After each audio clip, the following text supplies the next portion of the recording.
দেখেন আমি তো কাল শুক্রবারে গেছি কাজে। শুক্রবার থেকে আইসি আয়াসারা শুনি 7টার সময় আমি আইসি আয়াসারা শুনি মাইসে বলতে আমার বাড়ির পাশের ওই একজন আমার বাগনা লাগে, তা আমি স্নান করতে গেছি। আমার মনে মন করতেছে যে আমি এই মামা তুমি কিছু শুনছি না। আমি বলছি না, আমি তখন খালি কাজ থেকে আইসি, আমি এখন স্নান করতাম যেতেছি। তাহলে আমি বলছি কী হয়েছে?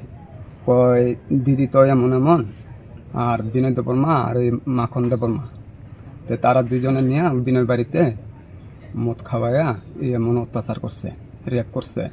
এরপরে আমি গ্যাস আমরা বাড়ির পাশে আমরা জাম্বু আছে একজন, তাই জিগাইলাম জাম্বু এটা কি সত্য নি শুনছ নি? আমি তো পোলাপানের মুখটা শুনছি এইভাবে। তাহলে আমি আর কেউ লোক কিছু মাছি না, তার কেউ আমি কিছু কইছি না। তাহলে আমি প্রধানরে জানাইছি, মেম্বারে জানাইছি। তা জানাবার পরে যা তারা আজকে আইসে, আজকে আওয়ার পরে যা এবার আমার শাশুড়িটা জিগাইছে, আমার কইছে, প্রধানেও কইছে তোমরা একটু তুকায় দেখো তারা কই আছে। হ্যাঁ তোমার বউরা ওইটা না, এবার আমরা যদি না পাই তাহলে আমরা তো আর কোনো কিছু কথা বলতাম না। তাহলে এই প্রধানে কইছে, মেম্বারে কইছে আগে আমার শাশুড়িটা কইছে গিয়া তুমি তারা বাড়িতে গিয়া জিজ্ঞাসা করে দেখো যা কই আছে।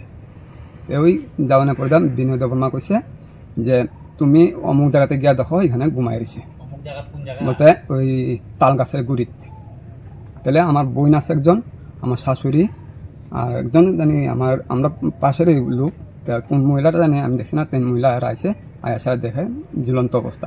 কিন্তু ঝুলন্ত অবস্থা যে এটা এত জঙ্গলের ভিতরে, এটা হেয়া এখানে আয়া এমন সুইসাইড করানোর মতন আমার বিশ্বাস হয় না। এটা যে হেরা দুইজনের ভিতরে দুজনে নাইলে যে কোনো একজনে মারছে, মায়েরা গাছে মায়ের লটকাই দিছে, গাছেও উঠতে পারে না।